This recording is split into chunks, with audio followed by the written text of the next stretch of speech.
সেই সময়কার অবস্থা ছিল অত্যন্ত কষ্টের। মা ফাতিমা রাদিয়াল্লাহু আনহার ঘরে সামান্য পরিমাণেও খাবার ছিল না। ছোট্ট হাসান ও হুসাইন রাদিয়াল্লাহু আনহু মায়ের আঁচল ধরে কাঁদতে লাগলো, মা আমাদের খাবার দাও, আমরা খুব ক্ষুধার্ত।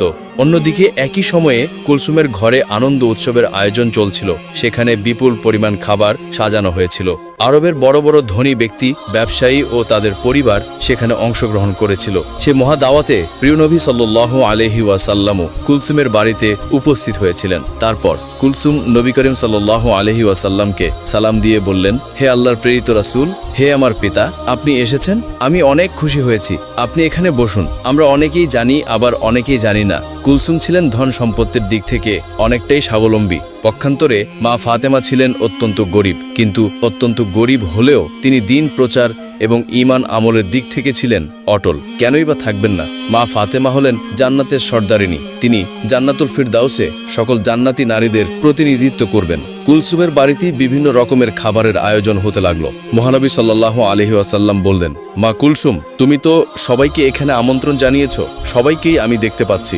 শহরের বিভিন্ন লোক এখানে এসেছে তোমার মেজবানে অংশগ্রহণ করার জন্য। সবাই নিশ্চয়ই ভালো মন্দ খাবার খেয়ে এখান থেকে যাবে। নিঃসন্দেহে অনেক সুন্দর এবং ভালো একটি আয়োজন করেছো তুমি। মা কুলসুম, তুমি কাকে কাকে এখানে আমন্ত্রণ জানিয়েছ? কুলসুম বললেন, হে আমার পিতা, হে আল্লাহর রাসূল, আমি আমার মেজবানে এই শহরের ধনাঢ্য সবাইকে আমন্ত্রণ জানিয়েছি।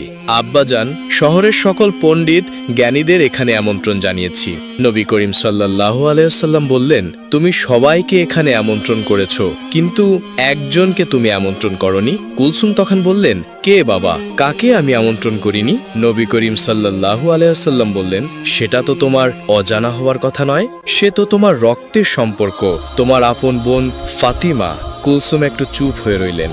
ফাতেমাকে সে ইচ্ছা করেই আমন্ত্রণ করেনি, কারণ ফাতেমা ছিল অনেকটাই গরিব, তার পোশাক আশাক ভালো ছিল না। কুলসুম ভেবেছিল ফাতিমা যদি এই অনুষ্ঠানে আসে তাহলে তার মান সম্মানে হানি ঘটবে, তাই তিনি তাকে আমন্ত্রণ করেননি।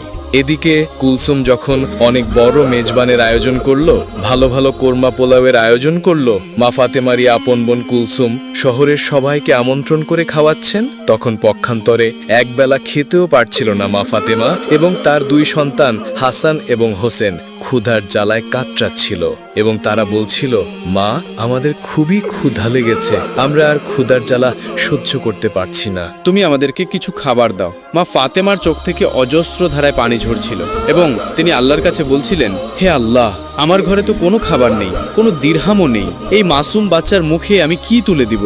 এখন আমি না হয় ক্ষুধার জ্বালা সহ্য করতে পারছি, কিন্তু এই মাসুম বাচ্চা দুটো ক্ষুধার জ্বালা সহ্য করতে পারছে না। মা ফাতেমার কান্নায় আল্লাহর আরশ কেঁপে উঠল। হায় আল্লাহ, আপন বোনের বাসায় কোনো খাবার নেই, হাসান হোসেন একবেলা ক্ষুধার জ্বালায় কাতরাচ্ছে। তখনই মা ফাতেমার আপন বোন কুলসুমের বাড়িতে ভালো ভালো রান্না করা হচ্ছে, ভালো ভালো খাবারের আয়োজন করা হচ্ছে। মেজবানে অনেক মানুষ এসেছে, অনেক মানুষই দাওয়াত পেয়েছে, কিন্তু গরিব বলে মা ফাতেমাকেই দাওয়াত দিল না তার আপন বোন কুলসুম।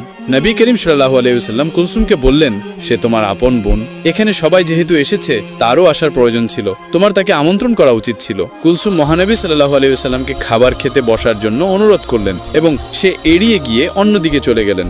সবাই খাবার খেতে বসে গেল এবং খাবার চুলা থেকে উঠাতে লাগলো। কুলসুম সবকিছু তদারকি করতে লাগলেন। নবী করিম সাল্লাল্লাহু আলাইহি ওয়াসাল্লাম দুঃখ ভারাক্রান্ত মন নিয়ে দাঁড়িয়ে রইলেন। সে কি করে সেখান থেকে খাবার গ্রহণ করবেন? তার সবথেকে আদরের মেয়ে মা ফাতেমা সেখানে আসেনি, তার কলিজার টুকরা নাতি হাসান হোসেন ক্ষুধার জ্বালায় কাতরাচ্ছিল। হায় আল্লাহ, এই নিদারুণ অসহায়ত্ব দেখে নবী করিম সাল্লাল্লাহু আলাইহি ওয়াসাল্লামের মনেও অনেকটাই কষ্ট লাগলো। তারপর মা ফাতেমার কাছে যখন হাসান হোসেন ক্ষুধার জ্বালায় চিৎকার করছিল, মা ফাতেমা কোনো উপায় না পেয়ে শুধু চুলাতে গরম পানি ফোটাতে লাগলেন এবং হাসান হোসেনকে বললেন, এই তো বাবা, একটু পরেই খাবার হয়ে যাবে, তোমরা যাও পাহাড়ের কাছে গিয়ে খেলা করো, আমি রান্না হলেই তোমাদেরকে ডাকবো। আসলে চুলায় তো কোনো খাবারই ছিল না, শুধুই গরম পানি দিয়ে ফোটাচ্ছিলেন মা ফাতেমা, কারণ ছেলেদের তো কিছু একটা বোঝাতে হবে। তার ঘরে যে কোনো খাবার নেই, সে শুধুই এই অবস্থা দেখছিলেন এবং তার চোখ থেকে অজস্র ধারায় পানি ঝরছিল। পক্ষান্তরে তার আপন বোনের বাসায় অনেক ধরনের খাবারের আয়োজন হতে লাগলো। তারপর সবাইকে খাবারের জন্য যখন কুলসুম খাবারের পাত্রের কাছে গেলেন, তিনি সেই ঘটনা দেখে অবাক হয়ে রইলেন, কারণ তিনি যখন খাবারের পাত্রের কাছে গিয়ে খাবারের ঢাকনা একে একে ওপরে তুললেন তিনি দেখলেন সকল খাবারই রান্না করা ভালো ভালো খাবার, পোলাও, কোরমা, মাংস সবকিছু পাথর হয়ে গিয়েছে। তিনি বললেন, হাই আল্লাহ, এ কি করে সম্ভব? এ কি করে হলো? একটু আগেই তো সকল খাবার রান্না করা হয়েছিল। খাবার রেখে আমি আমার পিতার সাথে কথা বলছিলাম, এখন সকল খাবার কিভাবে পাথর হয়ে গেল? কার অভিশাপে এমন হলো? শহরের বিভিন্ন মানুষ এখানে এসেছে, সবাই অপেক্ষা করছে। আমি যদি এখন খাবার না দিতে পারি আমার মান সম্মান কিছুই থাকবে না। এই কথা ভাবতে ভাবতে কুলসুম দৌড়ে মহানবী সাল্লাল্লাহু আলাইহি ওয়াসাল্লামের কাছে গেলেন। তিনি তার পিতাকে বললেন, হে আমার পিতা, আমি এখন কি করব? আমার অনেক বড় বিপদ হয়ে গেছে। এমন কেন হলো? আমি কিছুই ভেবে পাচ্ছি না। মহানবী হযরত মুহাম্মদ সাল্লাল্লাহু আলাইহি ওয়াসাল্লাম তার মেয়ে কুলসুমকে বললেন, কেন মা, কি হয়েছে? তোমাকে এত হতাশাগ্রস্ত লাগছে কেন? আমাকে খুলে বলো। কুলসুম বললেন, আমি যে খাবারের আয়োজন করেছিলাম, যে খাবার বাবুর্চিরা রান্না করেছিল, সকল খাবারই প্রায় হয়ে গিয়েছিল। আমি যখন আপনার সাথে কথা বলে সবাইকে খাবার দেওয়ার জন্য, তদারকি করার জন্য খাবারের কাছে গেলাম এবং গিয়ে খাবারের পাত্র একে একে উঠাতে লাগলাম, আমি দেখলাম সকল খাবারই কয়লায় পরিণত হয়ে গিয়েছে। এখন আমি কি খাওয়াবো? এই আমন্ত্রিত অতিথিদের আমি তাদের কি দিব? এত বড় মেজবানে শহরের ধনী ব্যক্তিরা, জ্ঞানী ব্যক্তিরা উপস্থিত হয়েছে। আমি যদি এখন তাদের সামনে খাবার দিতে না পারি তাহলে আমার মান সম্মান কিছুই থাকবে না। আপনি আমাকে সাহায্য করুন, আমি এখন কি করতে পারি? নবী করিম সাল্লাল্লাহু আলাইহি ওয়াসাল্লাম সবকিছুই বুঝতে পারলেন। তিনি বললেন, মা কুলসুম, তুমি অনেক বড় ভুল করে ফেলেছ, যে ভুলে আল্লাহর আরশ কেঁপে গিয়েছে। আল্লাহ অনেকটাই তোমার উপর নারাজ হয়েছেন, আর তিনি এজন্যই নারাজ হয়েছেন তুমি তোমার আপন বোন ফাতেমাকে গরিব বলে এই মেজবানে আমন্ত্রণ করনি। সে দিন আনে দিন খায়, তার মাসুম বাচ্চা হাসান ও হোসেন ভালো মন্দ খাবার তো দূরের কথা, দুবেলা পেট ভরে খেতেও পারে না। অথচ আপন বোনের ছেলেদের তুমি তোমার মেজবানে আমন্ত্রণ করনি। শহরের সকল মানুষকে তুমি আমন্ত্রণ করেছো, আর সে গরিব বলে, তার পোশাক আশাক ভালো নয় বলে তুমি তাকে আমন্ত্রণ করনি। সে মনে অনেকটাই কষ্ট পেয়েছে, তার মাসুম বাচ্চারা ক্ষুধার জ্বালায় কাতরাচ্ছে। এই ঘটনা আল্লাহর আরশে পৌঁছে গিয়েছে। আল্লাহ তোমার উপর নারাজ হয়েছেন, তাই তোমার সকল খাবারই সে কয়লায় পরিণত করে দিয়েছেন। এরপর কুলসুম বললেন, হায় আল্লাহ, আমি তো এতটা ভাবিনি। হে আল্লাহর নবী, আপনি কিছু একটা করুন, এর সমাধান দিন। নবী করিম সাল্লাল্লাহু আলাইহি ওয়াসাল্লাম বললেন, এর উপায় একমাত্র মা ফাতেমার কাছেই আছে। তিনিই পারেন সকল সমস্যার সমাধান করতে। নিশ্চয়ই তার ইচ্ছায় আল্লাহ রাব্বুল আলামিন এই সমস্যার সমাধান করে দিতে পারেন। তখন কুলসুম দৌড়াতে দৌড়াতে মা ফাতেমার বাড়িতে পৌঁছে গেলেন। সেখানে গিয়ে তিনি মা ফাতেমাকে ডাক দিলেন। মা ফাতেমা বাড়ি থেকে বের হয়ে আসলেন এবং বললেন, হে আমার বোন, তোমাকে এতটা হতাশাগ্রস্ত দেখাচ্ছে কেন? এই অসময়ে আমার বাড়িতে কেন? আজ তো তোমার বাড়িতে অনেক বড় খাবারের আয়োজন, অনেক বড় মেজবানের আয়োজন করেছো তুমি। কুলসুম কান্না করে বললেন, হে আমার বোন, আমাকে তুমি ক্ষমা করে দাও। আমার মেজবানে আমি সবাইকে আমন্ত্রণ করেছি, তোমাকে আমি আমন্ত্রণ করিনি। আমি অনেক বড় ভুল করে ফেলেছি। মা ফাতেমা বললেন, না না, ঠিক আছে, আমি নিতান্তই গরিব মানুষ। শহরের ধনী মানুষেরা তোমার আমন্ত্রণে এসেছে, আমি ওখানে গেলে তোমার মান সম্মানের হানি হতে পারে, এটা আমি বুঝতে পেরেছি। তোমার উপর আমার কোনোই রাগ নেই। তখন কুলসুম বললেন, এখন এসব কথা বলার সময় নয়। তুমি আমাকে ক্ষমা করে দিও, তোমাকে আমি আমন্ত্রণ করিনি, বিদায়। মহান আল্লাহ রব্বুল আলামিন আমার উপর নারাজ হয়েছেন। আমি যখনই সবাইকে খাবার দিতে যাব তখন দেখি আমার সকল খাবারই কয়লায় পরিণত হয়ে গিয়েছে। তুমি এখনই সেখানে চলো। আমার পিতা নবী করিম সাল্লাল্লাহু আলাইহি ওয়াসাল্লামও সেখানে রয়েছেন। হে আমার বোন, তুমি যদি ওখানে উপস্থিত না হও তাহলে ওই সমস্যার সমাধান হবে না, এবং আমি শহরের কাউকেই খাবার দিতে পারবো না। তারা সবাই উপস্থিত হয়েছে, তাদের কাউকেই খাবার দিতে না পারলে তোমার আপন বোন কুলসুমের মান সম্মান কিছুই থাকবে না। এই কথা শুনে মা ফাতেমা বললেন, ঠিক আছে, আমি তোমার কষ্টের কথা বুঝতে পেরেছি, তুমি হতাশ হয়েও না, চলো দেখি কি করা যায়। এই বলে হাসান হোসেনকে নিয়ে কুলসুমের বাড়ির দিকে রওনা করলেন। তারপর কুলসুমের বাড়িতে গিয়ে মা ফাতেমা দেখলেন নবী করিম সাল্লাল্লাহু আলাইহি ওয়াসাল্লাম মা ফাতেমার অপেক্ষায় মেজবানে উপস্থিত সকলের সামনে দাঁড়িয়ে রয়েছেন। মা ফাতেমা সেখানে গিয়ে আল্লাহর নবীকে সালাম দিয়ে বললেন, হে আমার পিতা, আমার সালাম গ্রহণ করুন। মহানবী হযরত মুহাম্মদ সাল্লাল্লাহু আলাইহি ওয়াসাল্লাম মা ফাতেমার সালামের উত্তর দিয়ে বললেন, মা ফাতেমা, তুমি এসেছো, আমি তোমারই অপেক্ষায় ছিলাম। মা ফাতেমা বললেন, হ্যাঁ বাবা, আমি এসেছি। কুলসুম আমার বাড়িতে গিয়েছিল আমাকে ডাকতে, ওই আমাকে নিয়ে আসলো। নবী করিম সাল্লাল্লাহু আলাইহি ওয়াসাল্লাম বললেন, হ্যাঁ, তোমার বোনের অনেক বড় বিপদ, সে একটি ভুল করে ফেলেছে। আমি নিজেও জানি তার এই কাজটি করা ঠিক হয়নি। মহান আল্লাহ রব্বুল আলামিন তোমার কষ্টে তিনিও ব্যথিত হয়েছেন। তোমার বোন কুলসুম একটি ভুল করে ফেলেছে। সে তোমাকে আমন্ত্রণ করেনি, সে অহংকারের বশে একটি পাপ করে ফেলেছে। আল্লাহ রব্বুল আলামিন তোমার দুঃখ কষ্ট দেখে তিনিও নারাজ হয়েছেন। আজকের এই মেজবানে শহরের গণ্যমান্য ব্যক্তিরা উপস্থিত হয়েছে। তোমার বোনের এখানে তারা আজকে দুপুরে আহার গ্রহণ করবে, কিন্তু তারা কি করে খাবে? মেজবানের জন্য যে সকল খাবার রান্না করা হয়েছিল সে সকল খাবার কয়লায় পরিণত হয়ে গিয়েছে। এই কথা শুনে মা ফাতেমা অবাক হয়ে বললেন, আমি তো আমার বোনকে কখনোই অভিশাপ দিইনি, এমনটি কেন হলো?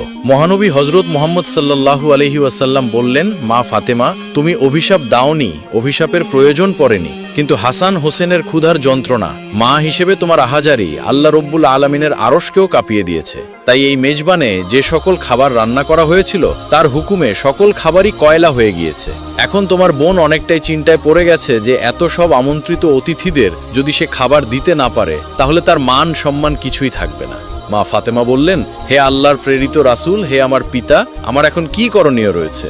নবী করিম সাল্লাল্লাহু আলাইহি ওয়াসাল্লাম বললেন, তুমি যদি মন থেকে কুলসুমকে ক্ষমা করো এবং আল্লাহর দরবারে দোয়া করো, হয়তোবা আল্লাহ এর সমাধান করে দিবেন। তখন মা ফাতেমা বললেন, ঠিক আছে বাবা, আমি যাচ্ছি। এই বলে যেখানে খাবার রান্না করা হচ্ছিল, যেখানে সকল খাবার কয়লা হয়ে গিয়েছিল, কুলসুমকে নিয়ে সেই জায়গায় গেলেন। আল্লাহর নাম নিয়ে বিসমিল্লাহ বলে মা ফাতেমা সকল খাবারের পাত্র কাপড় দিয়ে ঢেকে দিলেন এবং আল্লাহর দরবারে দোয়া করলেন এবং কুলসুমকে বললেন, তুমি কাপড় তোলো খাবারের ওপর থেকে। খাবারের পাত্রের ওপর থেকে যখন কাপড় সরালেন তখন দেখলেন সকল কয়লায় পরিণত হওয়া খাবার আগের অবস্থায় ফিরে এসেছে। কুলসুম আল্লাহর দরবারে শুকরিয়া আদায় করলেন, মা ফাতেমাও আল্লাহর দরবারে শুকরিয়া আদায় করলেন। কিছুদিন ধরে মা ফাতেমা অত্যন্ত অসুস্থ ছিলেন। সে বিছানা থেকে ঠিকমতো উঠতে পারছিল না। অন্যদিকে বাড়িতে 3 দিন যাবৎ কোনো খাবার ছিল না। খাবার না খেয়ে ও অসুস্থতার কারণে হযরত ফাতেমা রাদিয়াল্লাহু তাআলা আনহা অত্যন্ত দুর্বল হয়ে পড়লেন। শেরে খোদা হযরত আলী রাদিয়াল্লাহু তাআলা আনহুর হাতে তখন এমন কোনো অর্থ কড়িও ছিল না যার মাধ্যমে তিনি খাবার ক্রয় করে আনতে পারবেন। 3 দিন অতিবাহিত হওয়ার পর হযরত ফাতেমা রাদিয়াল্লাহু তাআলা আনহা হযরত আলী রাদিয়াল্লাহু তাআলা আনহুর হাতে একটি কাপড় দিয়ে বললেন, হে আমার প্রিয় স্বামী, আপনার হয়তো মনে আছে আব্বাজান হযরত মুহাম্মদ সাল্লাল্লাহু আলাইহি ওয়াসাল্লাম আমাদের বিয়ের সময় এই কাপড়টি আমাকে হাদিয়াত স্বরূপ দিয়েছিলেন। এটি অত্যন্ত বরকতময় একটি কাপড়। আমার মনে চাচ্ছে না যে এই কাপড়টি আমি বিক্রি করে দেই, কিন্তু তারপরেও যেহেতু আমাদের ঘরে আজ 3 দিন যাবৎ কোনো খাবার নেই, তাই আপনাকে এই বরকতময় কাপড়টি আমি দিচ্ছি। আপনি এটিকে বাজারে বিক্রি করে এর মূল্য দিয়ে কিছু খাবার খরিদ করে নিয়ে আসুন। হযরত আলী রাদিয়াল্লাহু তাআলা আনহু ফাতিমা রাদিয়াল্লাহু তাআলা আনহার কাছ থেকে সেই কাপড়টি নিয়ে বাজারের দিকে রওনা করলেন। তিনি কাপড়টি নিয়ে বাজারের দিকে পৌঁছালেন এবং সেটিকে বিক্রি করার জন্য অনেক ক্রেতাকে দেখালেন। কিন্তু কাপড়টি অত্যন্ত পুরনো হওয়ায় সেটি ক্রয় করার জন্য কোনো ক্রেতাই আগ্রহ দেখাচ্ছিল না। এ কারণে হযরত আলী রাদিয়াল্লাহু তাআলা আনহু একেবারেই নিরাশ হয়ে পড়লেন। তখন তিনি আল্লাহ রাব্বুল আলামিনের দরবারে ফরিয়াদ করলেন, হে আল্লাহ রাব্বুল আলামিন, এই কাপড়টি অত্যন্ত পুরাতন, তাই এটি ক্রয় করার জন্য কোনো ক্রেতাই আগ্রহ দেখাচ্ছে না। আজ 3 দিন যাবৎ নবীজির মেয়ে হযরত ফাতেমা রাদিয়াল্লাহু তাআলা আনহা এবং হাসান ও হোসেন না খেয়ে আছে। হে রাব্বুল আলামিন, আজকে যদি এই কাপড়টি আমি বাজারে বিক্রি না করে এর মূল্য দিয়ে বাড়িতে না নিয়ে যেতে পারি, তাহলে আজকেও তারা না খেয়ে থাকবে। আপনি এই কাপড়টি বিক্রয় করার জন্য একজন ক্রেতার ব্যবস্থা করে দিন। শেরে খোদা হযরত আলী রাদিয়াল্লাহু তাআলা আনহুর এই দোয়ার পরেই একজন ক্রেতা আগমন করল এবং সে তাকে প্রশ্ন করল, আলী, তুমি কি এই কাপড়টি বিক্রি করতে চাও? হযরত আলী বললেন, জনাব, আমি তো বিক্রি করার জন্যই এটিকে বাজারে নিয়ে এসেছি। তখন লোকটি বলল, কি পরিমাণ অর্থ দিলে তুমি এই কাপড়টি বিক্রি করবে? শেরে খোদা হযরত আলী জানতেন এই কাপড়টি অত্যন্ত পুরাতন, এর মূল্য সর্বোচ্চ 1 দিরহাম বা 2 দিরহাম হতে পারে। তাই তিনি কোনো দাম না চেয়ে বললেন, জনাব, আপনার যা মর্জি তাই প্রদান করুন, আমি নিজ থেকে কাপড়টির কোনো দাম চাচ্ছি না। তখন সেই ক্রেতা বলল, আমি 6 দিরহাম দিয়ে এই কাপড়টি ক্রয় করতে চাই, তুমি কি বিক্রি করতে রাজি আছো? তখন আলী রাদিয়াল্লাহু তাআলা আনহু অত্যন্ত খুশি হয়ে রাজি হয়ে গেলেন এবং বললেন, জনাব, আপনি আমাকে 6 দিরহাম দিয়ে এই কাপড়টি ক্রয় করতে পারেন। অতঃপর ক্রেতা হযরত আলী রাদিয়াল্লাহু তাআলা আনহুকে 6 দিরহাম দিল এবং হযরত আলী রাদিয়াল্লাহু তাআলা আনহু ক্রেতাকে তার কাপড়টি হস্তান্তর করলেন। ওইদিকে আল্লাহ রাব্বুল আলামিনের একদল ফেরেশতা অন্য একদল ফেরেশতাকে বলতে লাগলো, নবী করিম সাল্লাল্লাহু আলাইহি ওয়াসাল্লামের সাহাবীগণ অত্যন্ত দানশীল, তারা সুখে দুঃখে সব অবস্থাতেই দান করে থাকে। তখন ফেরেশতাদের অপর একটি দল বলল, আল্লাহর নবীর সাহাবীরা দান করে এটা ঠিক কথা, কিন্তু তারা সুখে দুঃখে সবসময় দান করে না। যদি তাদের হাতে কোনো কিছু থাকে তাহলেই তারা দান করে, এবং তাদের হাতে থাকা জিনিসটির প্রয়োজন যদি তাদের নিজেদেরই থাকে তখন তারা সেই জিনিসটি দান করে না। ফেরেশতাদের এই ঝগড়ার সমাধান করতে আল্লাহ রাব্বুল আলামিন তাদেরকে বললেন, হে আমার ফেরেশতারা, তোমরা পরস্পরের মাঝে ঝগড়া করিও না। এই বিষয়টি পরীক্ষা করার জন্য শেরে খোদা হযরত আলীর কাছে চলে যাও। সে 6 দিরহাম দিয়ে একটি কাপড় বিক্রি করেছে, আর এই 6 দিরহাম তার অত্যন্ত প্রয়োজন। তোমরা আলীর কাছে গিয়ে সেই 6টি দিরহাম চাও, দেখো সে তোমাদেরকে দেয় কিনা, আর এর মাধ্যমে তোমাদের ঝগড়া সমাধানও হয়ে যাবে। আল্লাহ রাব্বুল আলামিনের পক্ষ থেকে এই নির্দেশ লাভের পর একজন ফেরেশতা ফকির বেশে হযরত আলী রাদিয়াল্লাহু তাআলা আনহুর কাছে আগমন করলেন। হযরত আলী রাদিয়াল্লাহু তাআলা আনহু সেই 6 দিরহাম দিয়ে খাবার ক্রয় করতে যাচ্ছিলেন। ইতিমধ্যে সেই ফকির বেশধারী ফেরেশতা তাকে বললেন, হে আল্লাহর বান্দা, আজ কয়েকদিন যাবত আমি না খেয়ে আছি। দীর্ঘদিন যাবত না খেয়ে থাকার কারণে আমার শরীরে সামান্যতম নড়াচড়া করার শক্তি নেই। আমি আল্লাহর ওয়াস্তে তোমার কাছে কিছু ফরিয়াদ করছি, যদি তোমার নিকট কোনো অর্থকড়ি থাকে দয়া করে আমাকে সেগুলো দান করো, যাতে সেই অর্থ দিয়ে আমি খাবার ক্রয় করে খেতে পারি এবং আমার ক্ষুধার জ্বালা নিবারণ করতে পারি। ফকিরের মুখে এসব কথা শুনে হযরত আলী রাদিয়াল্লাহু তাআলা আনহু ভাবতে লাগলেন, হে আল্লাহ, আজ 3 দিন যাবত আমার স্ত্রী ও সন্তান না খেয়ে আছে। 3 দিন পরে আমার স্ত্রী ফাতেমা আমাকে একটি কাপড় বিক্রি করতে দিলেন। কথা ছিল সে কাপড় বিক্রি করে তার অর্থ দিয়ে আমি তাদের জন্য খাবার ক্রয় করে নিয়ে যাব, কিন্তু আল্লাহর এক অসহায় বান্দা আমার কাছে ভিক্ষা প্রার্থনা করছেন। এখন আমি কি করব? আমি আমার স্ত্রী ও সন্তানদের জন্য খাবার ক্রয় করে নিয়ে যাব, নাকি এই ভিক্ষুককে অর্থগুলি দান করে দেব? সর্বশেষে তিনি সিদ্ধান্ত নিলেন যে ভিক্ষুককে এই অর্থগুলি দান করে দেবেন। অতঃপর তিনি মনে মনে ভাবতে লাগলেন, আল্লাহই আমার উত্তম অভিভাবক, এই ভিক্ষুককে আমি এই 6 দিরহাম দান করে দিই। তখন তিনি সেই 6 দিরহাম ভিক্ষুককে দান করে দিলেন। এরপর তিনি অত্যন্ত চিন্তিত ও পেরেশান মনে সামনে চলতে লাগলেন। ইতিমধ্যে দেখা গেল এক ব্যক্তি হযরত আলী রাদিয়াল্লাহু তাআলা আনহুর কাছে একটি লাল ঘোড়া নিয়ে আসলো এবং সে তাকে বলল, হে হযরত আলী রাদিয়াল্লাহু তাআলা আনহু, আপনি কি আমার কাছ থেকে এই লাল ঘোড়াটি ক্রয় করতে চাচ্ছেন? হযরত আলী বললেন, জনাব, আমি কিভাবে আপনার কাছ থেকে এই ঘোড়াটি ক্রয় করব? আমার হাতে কোনো অর্থকড়িও নেই। তখন সেই ব্যক্তি বলল, হে আলী, আমি বাকিতে আপনার কাছে এই ঘোড়াটি বিক্রি করব।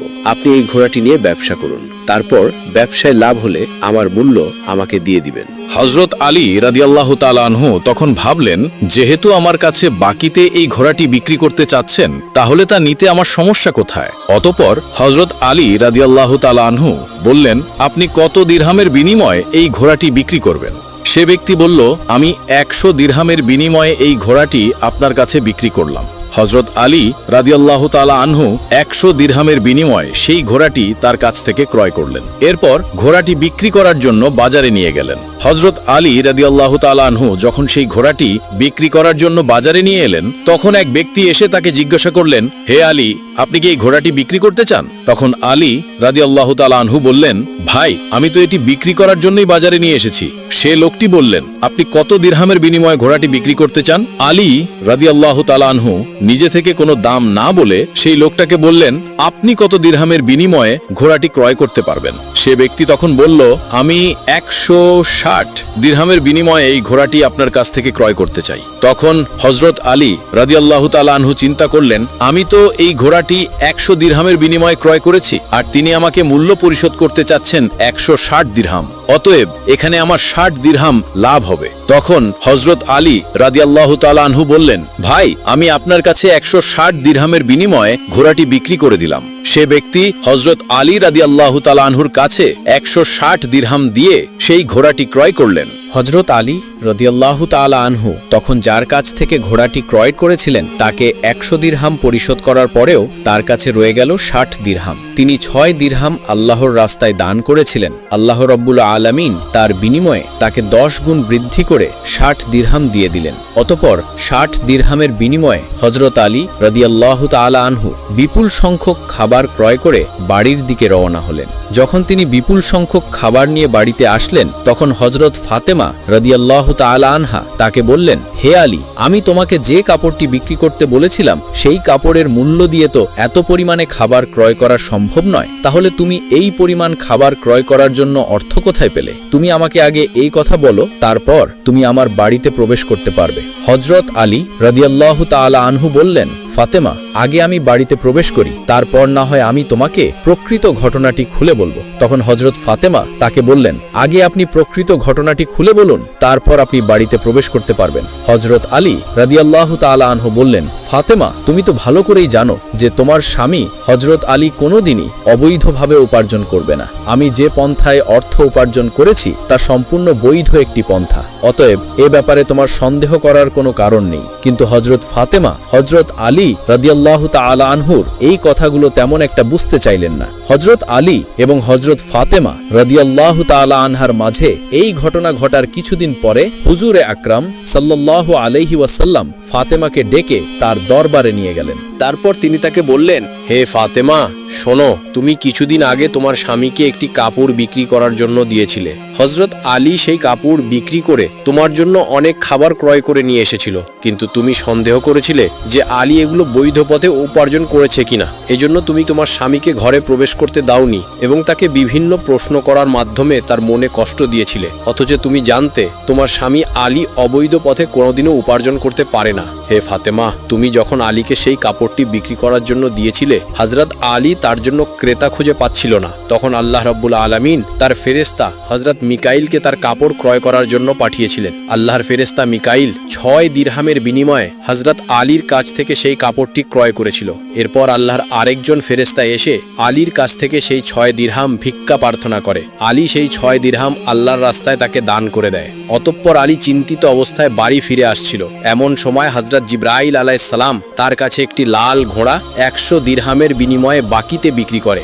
আলী সেই ঘোড়াটিকে নিয়ে বাজারে যায় এবং হযরত ইসরাফিল আলাইহিস সালাম তাকে 160 দিরহামের বিনিময়ে তার কাছ থেকে সেই ঘোড়াটি ক্রয় করে। আল্লাহ রাব্বুল আলামিন আলীকে 6 দিরহাম দানের বিনিময়ে 10 গুণ বৃদ্ধি করে 60 দিরহাম প্রদান করেন এবং সেই অর্থগুলি দিয়ে আলী প্রচুর পরিমাণে খাবার ক্রয় করে তোমার জন্য নিয়ে গিয়েছিল। হে ফাতেমা, শুনে রাখো, যে কাপড়টি হযরত আলী বিক্রি করেছিল, আল্লাহ রাব্বুল আলামিন সেই কাপড়টি জান্নাতে সংরক্ষণ করে রেখেছেন এবং যে ঘোড়াটি দিয়ে আলী ব্যবসা করেছিল সেই ঘোড়াটিকেও আল্লাহ রাব্বুল আলামিন জান্নাতে সংরক্ষণ করে রেখেছেন। কাল কিয়ামতের দিন যখন তুমি জান্নাতে প্রবেশ করবে তখন তুমি সেই ঘোড়ার উপরে থাকবে এবং সেই কাপড়টি হবে ঘোড়ার লাগাম, আর সেই লাগামটা ধরে থাকবে উক্ত কাঠুরিয়ার স্ত্রী। লাগামটি ধরে থাকার কারণে সে তোমার আগেই জান্নাতে প্রবেশ করবে এবং তুমি তারপরে জান্নাতে প্রবেশ করবে। কাঠুরিয়ার স্ত্রীর অতুলনীয় স্বামী ভক্তিই হলো তার এই মর্যাদা প্রাপ্তির একমাত্র কারণ।